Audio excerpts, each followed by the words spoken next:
It's time for Liveline 6. There's toll-free number at the bottom of your screen if you have a question for Willie Kearns with SmartPath Technologies. David from Facebook says, what's the best software to buy for a virus or viruses, and also what's the best way to fix a slow computer? That's really a good question, David. It's really important nowadays to have antivirus software, especially in light of all the data breaches that you hear.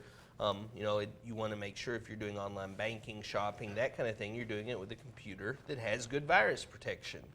For most of our commercial clients, we use a product from Trend Micro. There are a number of free antivirus software packages out there too. Avast, A-V-A-S-T, is a pretty good free antivirus software package. One thing to consider between paid antivirus and free antivirus, typically your free antivirus isn't going to protect you as quickly against new viruses, that kind of thing. We actually have a lot of good luck with Trend Micro though. And the second part of your question about a slow computer, really that could be lots of things. It depends on the age of the computer. Most computers you're able to add memory in, and people get a little confused about that because they think, well, I've got plenty of space on my computer. But memory in a computer you can think of as how many things the computer can think about at once, or how fast it can think about multiple things at once. So I would definitely look see if you could upgrade the memory on your computer. The other thing that's a great thing to do occasionally is to go through Control Panel and then go into your programs. And there you can uninstall any programs, any applications that either A, you don't use, or B, you don't even know what they are. Lots of things like internet toolbars, those kind of things will really slow computer down.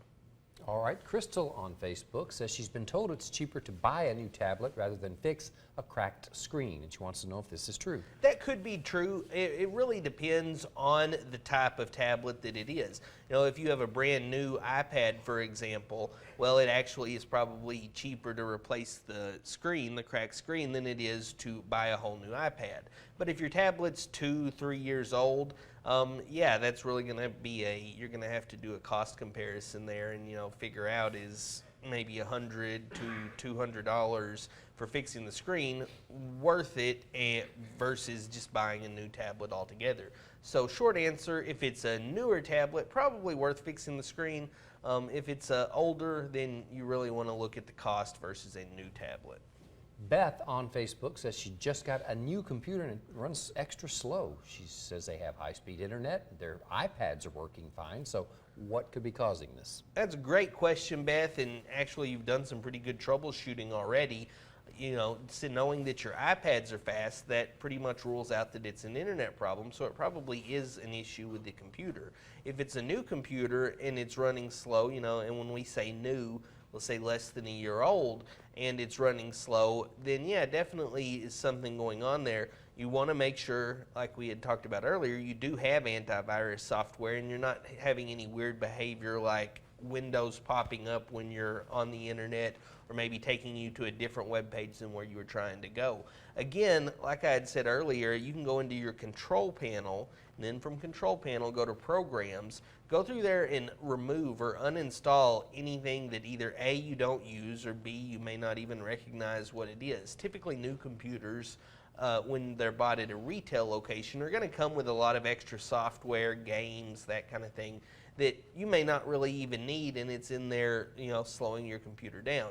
If you do all that and it's still slow, you made sure that you don't have viruses, you've got rid of stuff, then that's maybe where you need to contact the manufacturer, because if it's new, it's probably still under warranty and they may be able to help you out a little further. All right, more calls are coming in. Pam in Brookport, you're going to be next. We're going to have to take a break now. We're out of time, but Willie will be back in just about half an hour. We'll get to Pam in Brookport, Joe in Grand Rivers, and Patricia in Ballard County then. All right, more people are cautious